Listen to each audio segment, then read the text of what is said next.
Hi there, this is Niki Rowland for UK Scrap Addicts, and this month we are all using a sketch, a PageMaps sketch, and we're all interpreting it in different ways. I love working with a sketch because it can be a really great starting point and you can do so many different things with it. You can rotate them, flip them, just use them as inspiration, or you can follow them almost exactly. So I'm following it fairly exactly today, although I do adapt here to suit my style.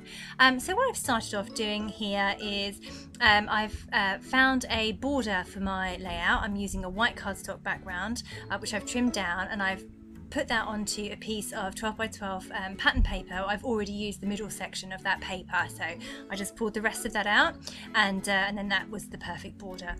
So I've got my photo, I've got a couple of frames, I've got a cut file there, the circle by Paige Evans, and now I'm trying to figure out what to do with that middle strip, the big block of pattern down the middle. I don't use a lot of pattern paper on my layouts. I tend to use more embellishments, so having large areas of pattern paper doesn't suit my style that well. So this I struggled with slightly, so eventually I settled on this fairly solid pattern, followed by a busier pattern at the bottom, those hearts there. I took a few attempts at picking out something that worked for me.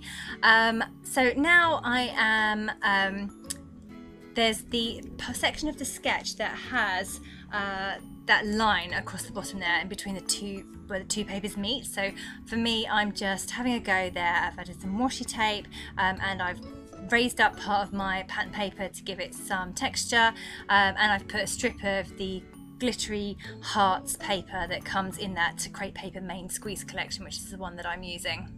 So now that most of the background is ready, I can add my photos onto my layout. So I'm only using one photo, even though the sketch requires two. I'm using a small photo as well, too small for the sketch. So I've made it a bit bigger by putting it on a frame, and then I'm adding a journaling card where the second photo would be.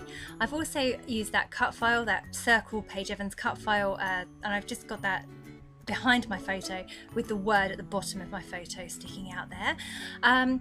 There's another piece of pattern paper in the layer on the sketch, but I've decided to not put that in. I say pattern paper isn't my thing really. Well, I love paper, but I tend not to use loads of it on my layout, not in big blocks anyway. So yeah, I've left that section out completely.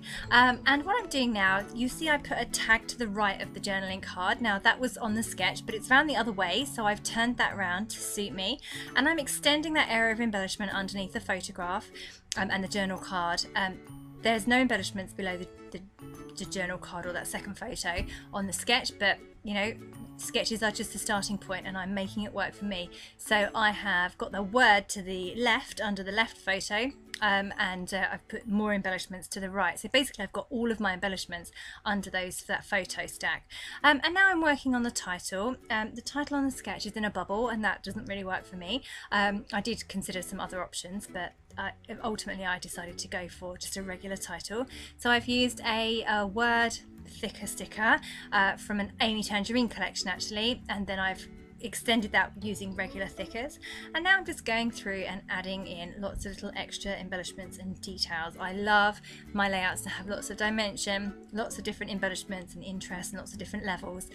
So I'm just going through and adding a few bits, finishing off there with a few sequins to make it all sparkle and come together nicely.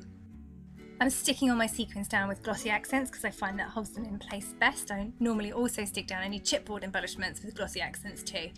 So I'm just finishing off my layout by adding in some journaling.